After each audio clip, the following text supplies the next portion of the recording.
Hello, my name is Justin Bright, and welcome to Kerbal Space Program version 1.2.2, in which we are attempting to make Kerbals a multiplanetary species. And as you can see, we are doing that now by actually building our base. This is going to be a little bit of a funky episode, because I just had hours of footage of me putting this base together piece by piece, doing all the assembly in Kerbal Attachment System, and it's not actually all that interesting to view at real time, but like I mentioned in the last episode, I really want to kind of show what goes into the construction, because a lot of times I feel like I see these beautiful screenshots of how people have these big amazing bases, and I'm not saying this is going to end up anything like that, but this will be a bit of a base, so I want to kind of show what goes into actually doing that construction. And as it turns out, what goes into it is a lot of kind of tedious running around back and forth and dealing with glitches. So what you can see I'm doing right now is we have these big Tundra multi-hubs, and what I use these for is to kind of level the base a little bit. So we have a couple different pieces here. We have the Duna modules. Oh dear. And it goes flying a little bit. There's a lot of that. There's a lot of throwing things in the air and catching them and so forth. But we have these Duna modules in which they are a particular height. They kind of sit on the ground nicely, and they have little landing legs and so forth, as you can see here on the left side of the screen. But we also have these big, heavy 2.5 meter and 3.75 meter modules, and they require, well, they don't require anything, but they fit differently. Whoops. Actually, I think I just tried to staple that on the side and it just kind of flew up into the air, so we'll move right along. There's a lot of saving and reloading in here. But they sit differently. They have to sit horizontally. Maybe you could do it vertically, but I think that's kind of gross looking, and I don't want to do it. So simple as that, I'm not going to. I'm going to land these things and use them horizontally because I think that's how it looks better that way. And that's really what's important about this, isn't it? So what I'm doing now is to facilitate... ooh, goodness gracious. To facilitate getting this all level, I'm doing what I said I would do, which is... grab the piece with the crane so that I can attach the multi-hub on the side. So I kind of staple that on, and it looks like there's a gap of air in there in between the pieces, but that's just that's only temporary. These Rover Dude mods, those multi-hubs and some of the other pieces, they have I don't know, I don't want to call them procedural, but there are certain bits that kind of appear in between the nodes depending on what node is in use. And those will appear again after I load the game. So I'll basically, once I've saved and loaded, it will they'll show up nicely. So as you see, the issue that I'm having here is I'm doing a lot of putting these things on backwards, because these are kind of the coolest bits. Those are the UKS Flexo tubes. And the way that those work is you basically just attach one of the ports on each side of what you're trying to attach together, and then you can link it like a Kerbal Attachment System pipe. But it also works as something that a Kerbal can move through. So I use that to kind of connect the base. And as you can see, things are getting a little less janky, a little less jittery as I'm starting to connect all of these individual vessels together into one bigger vessel. So here I was trying to barrel run that that other hub adapter piece, but that worked for exactly like 2 seconds. So these are pretty heavy pieces, so there's a lot of waddling back and forth and kind of switching and realizing that I don't have the carry capacity to attach the bits and then moving the crane over to facilitate that. And now a lot of the basic construction, I think a lot of the major bits are actually in place, so it's time to rename this to Minty Base. I feel like I've gone back and forth, and after a reload it ends up being named Minty Station, so I think we're going to continue calling it Minty Station. Alright, so now I decide it's time to move that big, so there was a little funky shaped hub that I dropped off on the side here, and I have plans for this to kind of be a bit of an not ornamental, but kind of an aesthetic element that attaches to the side here, so it's not all the same shapes. So, oh, and then you see I've got that rolling away. Oh, goodness gracious. There's a lot of things to juggle when you're doing this, because I'm trying to maintain the position of the crane near to my Kerbals. I'm trying to, as you see, Juslin's EVA propellant is getting pretty low. I'm discovering I don't have quite enough material kits to expand that second habitat. I'm tripping over things all the time. And now we're finally close enough with this big funky shaped hub that I can actually attach that on the side here. Now remember what I mentioned about the Rover Dudes mods. Some of the pieces change their shape based on where things are attached or what node things are attached to. So that looks great, and that's exactly how I wanted it to look, but it's going to end up looking a little bit silly the very next time I reload. And with all the shenanigans I'm trying to do here, it won't be long before I have to load again. For example, there's this thing, which I am, for some reason, trying to skip back to the rest of the base so that I could get rid of it. Oh, it's really silly, but I managed to just like spin it like a wheel and then bounce it across the ground and just use the reaction wheel and the solar panels to just send it flying over, but I think I end up crashing this about 1,000,000 times. But yeah, it's incredibly resilient. That broken off decoupler ring is just, it's holding on. So it took me a couple tries, but I got it over there. And that's very silly, but that's the kind of thing you do when you're playing with all this debris and all these other pieces and so forth and getting this base put together. Alright, what do we have next? Looks like we've got most of the major pieces involved. The things that I don't have are a lot of the big storage bins, bays, inflatables, whatever you want to call them. But the big storage bits are heavy and awkward to carry, and they make the Kerbal kind of wig out, as you can see here. But I need to start stapling these to the side, and this is me repainting them so that I can put them in number 3. And number 3 is the type of storage that has material kits, so I'm trying to get enough. Oh my goodness. No! What the heck was I doing? I wanted to move this thing a little bit closer, but I got a little too close. No, why? Why are you like this? Alright, not the best idea I've ever had, as you can see, but it worked out fine. We've got that nice and close to the base because I was getting sick of running back and forth. There, I renamed it to Minty Base again.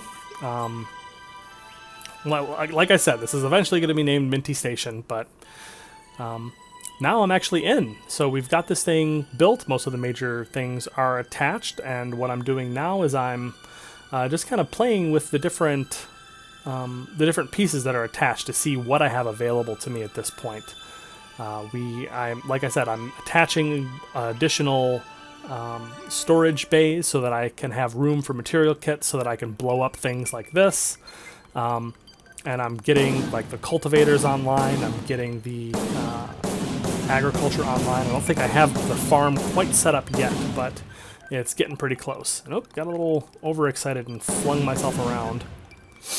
And there we go, now we've destroyed a piece entirely and just consumed all of the material kits. And apparently got some world first milestones while we're out there. Now, as I recall, this one caused me some trouble because I did not yet know about the there's a detach button that Kerbal Attachment System has where you can actually remove something from the root, or remove the root of something and then create a new thing, and then it has special handling to make that work. So I think I kind of leave that over there for a while until I figure that out. Alright, so one last thing. This is, like I said, I don't actually have enough material kits to expand that final base, so I'm just kind of super hoping that I have enough material kits available to me in all of my salvage to get that built. And there you saw I reloaded my game because, once again, I blew up something that I wasn't supposed to. This time I blew it up and there was no room for it. So I needed to go get more room ready for these material kits, because there's something like, it takes like 8,000 to expand that habitat, and I had budgeted for like 1,000 a piece or 2,000 a piece or something like that. So little bit of a repeat here, for which I apologize, but like I said, we are just kind of cranking through this. This was hours of me just fiddling about with all these pieces, and I thought it might be kind of neat to see this go at full speed.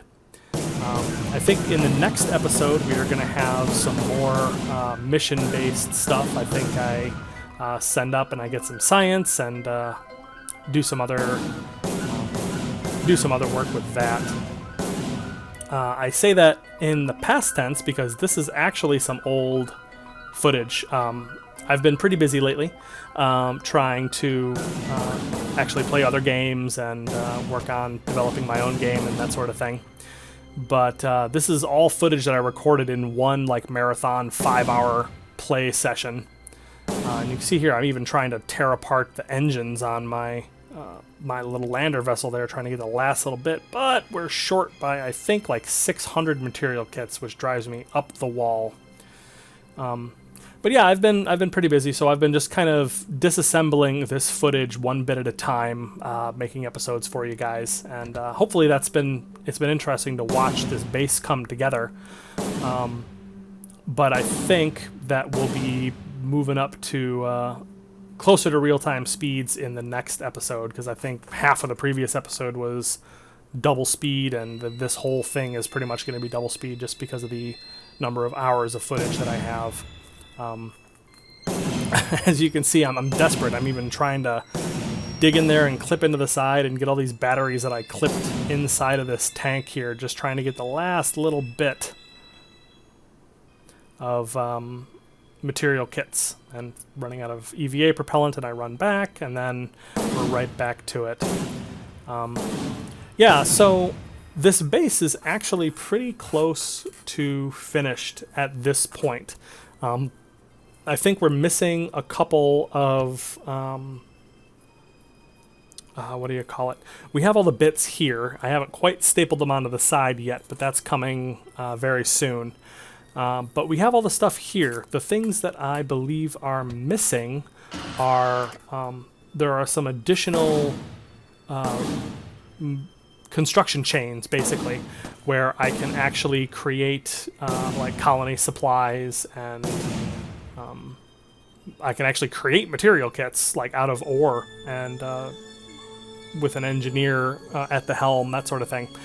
So I don't have any of those things quite yet, but what I have here at this current base, and what you see now, is a really good hub for the future. I have a power unit, I have an agricultural supply unit that will allow me to turn gypsum into fertilizer. I have a, here I'm getting out some more bits to attach to the side, but we have, this is an airlock going on here. We have the colonization module, we have the pioneer module, which has some recycling and some logistics and that sort of thing. The colonization module is going to actually allow me to make colony supplies, which is not what I thought that piece did. As I recall, that piece in its description said that this was supposed to be something that went on pretty early in a colony, and creating colony supplies is kind of a late thing to do. But we have it anyways, so we have it for the future. We're future-proofing. Yeah, and so the other part that we have is the curvitat, which is useful as a habitat, and that's going to be in addition to the Mark 4, Mark 5, I don't have, the Ranger, that's what they're called. The Ranger modules that I have attached to the side. So we're going to have a ton of Habitation. And the way that that works is that there is some pieces give you a raw amount of habitation time. Oh, and before I go on, let me just, this is what I was talking about where like I said, it changes how it attaches, so I'm just trying to get it to the point where it's not going to look incredibly silly. And I'm kind of guessing at what the attach mode is going to be when I get it there. And I think this is the way that I want it. So anyways, habitation. Some parts, living spaces especially, give you raw numbers, a raw amount of time. So it'll be like, okay, this gives you 37 months or 87 months or some flat number. And then there's things that make your Kerbals happier, like exercise equipment, I don't know, recreational things, additional space, cupolas and things like that will give you this, and that'll give you a multiplier on the amount of habitation that you have. So having a couple pieces that give the raw amount of time, and then a couple things that give multipliers allows you to get years and years and years of habitation time out of your base, which seems to be the smart way to go to me. So, oh jeez. And then sometimes things just explode for no reason and I have to reload the game. This is why I saved really frequently while building this. And you just saw very briefly there, there were little connectors that kind of sprouted out of nowhere in between those two parts. And that's what I was talking about. Those, they just kind of come out there and they allow you to give it a different visual look depending on how you want to attach things. And I like that quite a bit. I tried to do this in the VAB to see exactly how this would work, but I got kind of tunnel vision on building this thing, and I never actually went back to look and double check to make sure exactly where it was that I wanted it to be. But I think I ended up with it looking pretty good. So this is me once again futilely trying to see if I can fly with this gigantic module.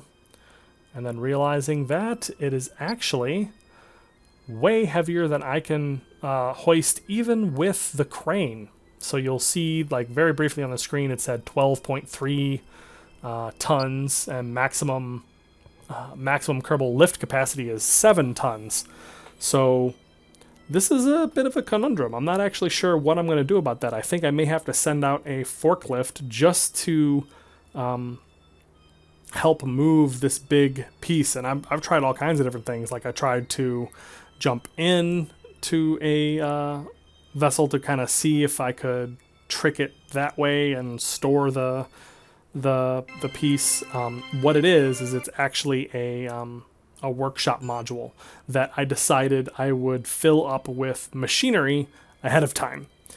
And so it's full of machinery and material kits and all the pieces that it needs, and it's now impossible to move and impossible to attach. So that's my fault completely. So I wind up reloading so that I could leave that thing in the colony box. I'm going to have to send out a forklift or something to get that attached in the future. So that's a shame. It's something that I believe the workshop allows me to create things. I think I have that set up to either build material kits or act as an efficiency part for one of my for my drilling operation. And speaking of which, it's time to finally get that set up. So as I mentioned a little bit, the agroponics loop that I have set up here that I'm planning on, at least at first, is the agroponics one, which is I dig up gypsum from the ground. I'm in a biome that has gypsum, and this big 3.75 meter horizontal module there, that's the agricultural support module, and that has converter bays that can turn the gypsum into fertilizer.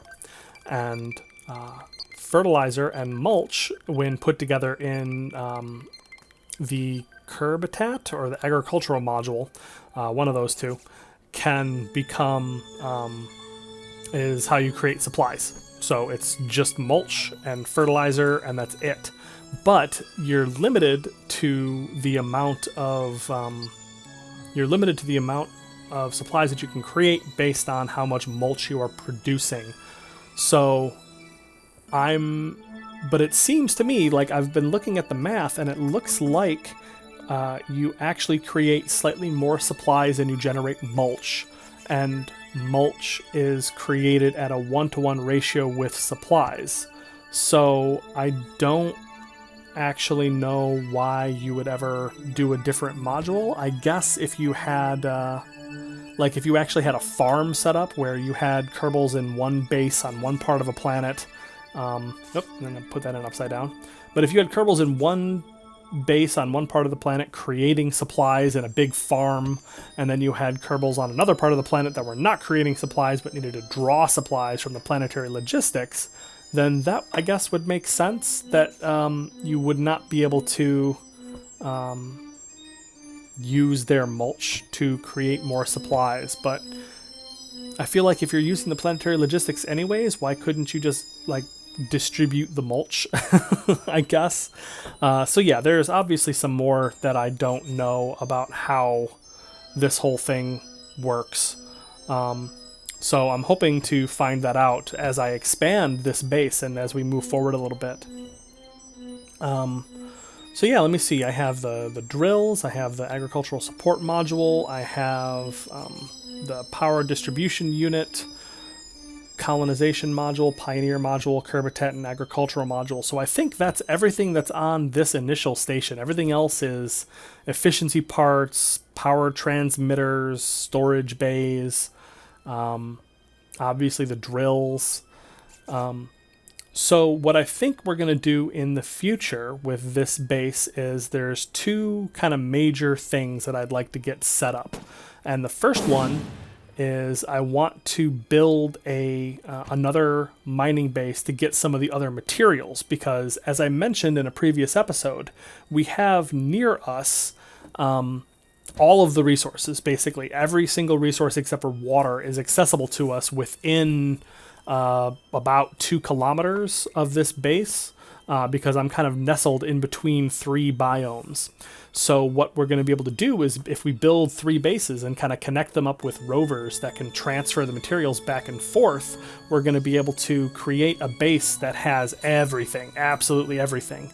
And when we have that, we're going to be able to really start creating things. We're going to be able to start building material kits, building specialized parts, building colony supplies, expand the base to have every bit, every piece, and then really see how this works. And one thing that I'm really excited about is we have the most recent update to the MKS mod includes additional colonists. So there's colonists that aren't just the original astronauts that you can hire for just dirt cheap, comparatively anyways. It's like 10,000 for any given one of them, as opposed to, I think I'm up to 200 to 250,000 per qualified astronaut. And the way that that's balanced is each one of those only has 1 MKS skill, whereas the actual astronauts have a bunch. All right, so I think with that last bit of inflation, I'm just kind of looking around in here, but I think we are assembled fully. See, I'm so close to being able to deploy that last habitat module that I even pulled out one of those flexo tubes to see if I could blow that up and get that to work, but and get enough material kits to expand it. But I don't. I saw that it wasn't going to make it anyways, so let's just take a look. Like, here we are. This is it. This is Minty Station. Doing some moving around, getting people into their assigned their assignments, basically. Starting the cultivation. I think that was before I realized that I needed to switch to agroponics, because I can't actually make water yet, because I would need hydrates, which I could drill, but I don't think I have, what do you call it? I don't think I have all the right bits to actually get the hydrates up and actually get them created. One thing that I found is that my drills are terrible efficiency. One thing that I'm a little concerned about, and kind of replaces my concern about the number of Kerbals that I have. I used to be worried about getting enough Kerbals to do this work. Now it's getting enough experienced Kerbals to do the work. I guess that was always the issue, but there is a pretty humongous multiplier based on the level of the Kerbal that you're using, and I'm going to have to figure out a way to get some highly experienced Kerbals involved in this program so that we can actually do stuff and actually create stuff at a good pace. So you see, I'm just kind of turning everything on, flying around, making sure everything is working, making sure everything is in the right configuration. I've got a crusher there for efficiency on my drill. Right now, I think I'm trying to figure out why my drills are terrible. Like, I think 1 out of my 3 drills is working at all, and it ends up at like 7% load, and I seem to be net positive on all of my materials except for the gypsum, so I don't know why that's happening. I feel like there must be some kind of global cap to how much gypsum or how much of one resource you can draw from a particular area. I'm not entirely certain, but we're getting it figured out. There's one of the things I'm going to have to do as now that this is finally together and it looks like everything's kind of working out. Like, I feel like I'm getting enough of all my resources to self-sustain this colony for a good long time. So what I may have to do is just leave it be for, let's see, what is this, about a year? It looks like they have supplies on hand for 40 days, but they should be able to completely self-sustain if I've done my math properly. They should be completely self-sustaining, and the only limitation is that they can't make colony supplies, and thus they will eventually get homesick in about a year and need to go home. Alright, so I'm just kind of looking around at the different resources and trying to figure out why I'm having such a hard time pulling up gypsum. It says that the area has 6.58% concentration of gypsum, so maybe that's the issue, but I feel like it's mostly that I need to bring bigger, beefier drills. But yeah, so we will figure out the rest of the stuff that we need. I have one more bit of old footage where I do some science and send back some science to start unlocking new parts. Very exciting. Feels like it's been forever since we did that. But we are all out of time. Hopefully this was interesting. Please let me know what you think down in the comments. And until next time, I'll see you in the next episode.